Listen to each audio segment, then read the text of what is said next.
Hey everybody, it's Charlie. We just got a whole bunch of new details about the Night King and Viserion as of the end of Season 7 that completely recontextualize what happened and the way they're going to be using him during Season 8. So we gotta break it down. There's no spoilers for Season 8 in this. This recontextualizes a lot of things, but it gives you better information for theory crafting for Season 8. So if you're finding me for the first time, be sure to subscribe to get all the Game of Thrones videos. There's a new round of that 4K Blu-ray giveaway too. I'll announce a new winner at the end of this. The big thing that just happened is the Game of Thrones was submitting for Emmys. They had to submit some of their scripts. There are a bunch of extra passages for Tormund's scene when he's standing on the wall here that clarify what happened to him when he's leaving. They give you a better idea for how he probably survived. I think we all believe that he and Beric survived, but the script, even though there's no dialogue that where the characters actually say it, it actually clarifies what happens to them. In the script, Tormund is thinking internal monologuing about the Night King and Viserion, and it completely recontextualizes it with a whole bunch of new details.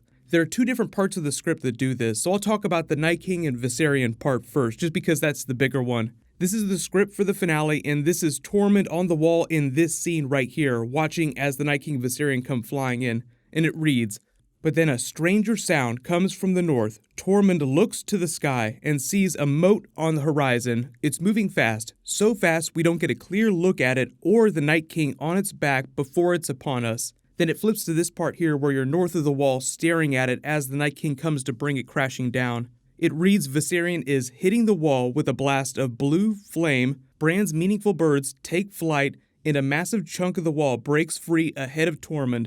The ice dragon glides away, and we get our first clear look at him and at the Night King on his back. He's done the same thing to Viserion that he did to Craster's sons, only those were babies, and this is a dragon.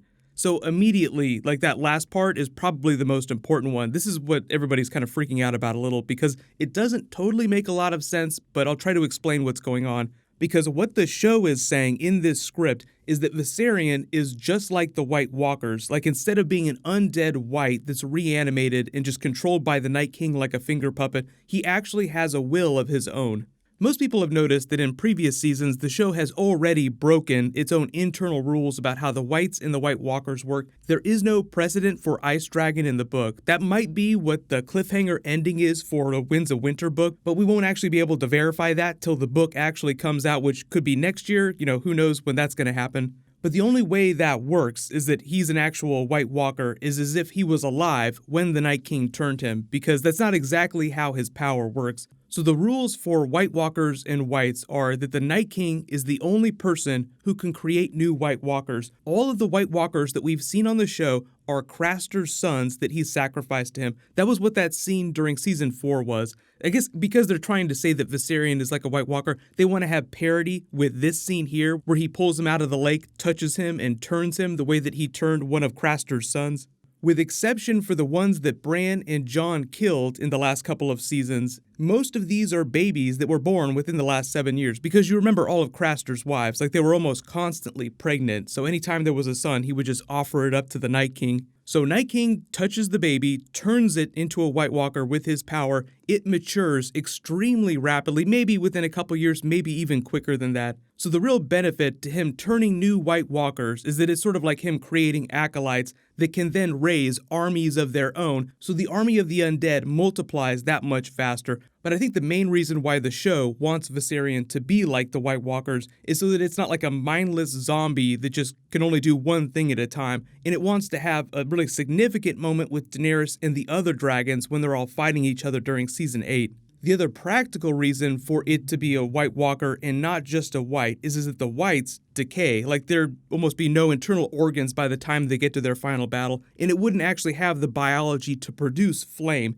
And that's another thing here too, they also clarify that he's actually breathing flame to bring down the wall. It wouldn't make sense if he were breathing ice, it wouldn't be hot enough to melt the wall, so I think most of us assumed that he was breathing flame. But that was one of the biggest things that people talked about, like, wow, this looks cool, but hey, it totally does not make sense. There are holes in his wings. How is he still flying? What's going on here? So if you want to nitpick, you could actually say, yeah, it looks like he's decaying, and it definitely looked like he died when he went into the lake. The only way that really makes sense is if he was on the edge of death when they pulled him out of the lake on the chains. I don't think any of Craster's sons would have any loyalty for him if they were to run into him. The difference in the dragon is that it was actually fully matured when it was turned, so they probably just want to have a really WTF moment when Daenerys sees it for the first time and it recognizes the other dragons, but because Viserion has all of his cognitive function, he can actually make decisions independently of what the Night King wants him to do. Otherwise, all the whites only act when they're told to do so by the White Walkers, and they can only do one task at a time, and they'll just dash themselves against whatever obstacles in front of them until they're absolute nothingness. Like this moment where they throw the rock here, and it seems like the White actually makes a decision here.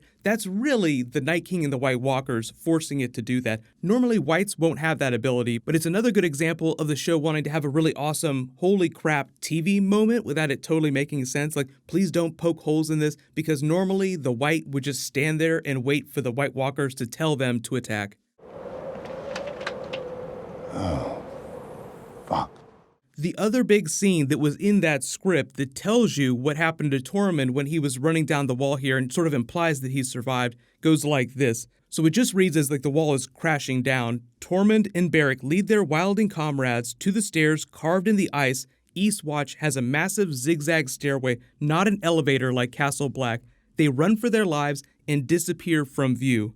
So in this moment, like all you see is just like all this ice coming crashing down on top of them while they're all running down. So it's really hard to pick them out because it's really dark, but because the characters are so important and because the actor Tormund was seen coming to the set, like everybody just kind of assumed, yeah, he's definitely going to survive. They're not going to kill him off screen like this, but it does let you know that he didn't run the other way on the wall, because there are multiple ways to escape in a situation like that. Like you could just run along the top of the wall till you get to Castle Black, or you could run down those stairs. Now we know he and Beric just barely made it out. They'll probably show up on Winterfell's doorstep, barely alive, screaming about the Night King's army that's coming. Normally what you would do with characters like that is that you would have everybody meeting at Winterfell preparing for battle because they know that something is coming. You'd have Tormund and Beric show up to freak everybody out and say that they were right around the corner. You thought that you had a week to prepare? No, they're here already. But the problem with that is that you have Bran, who can effectively see anything. Like, he is the eye of Sauron through his birds. He can see anywhere in the north that he wants, anywhere that his birds fly,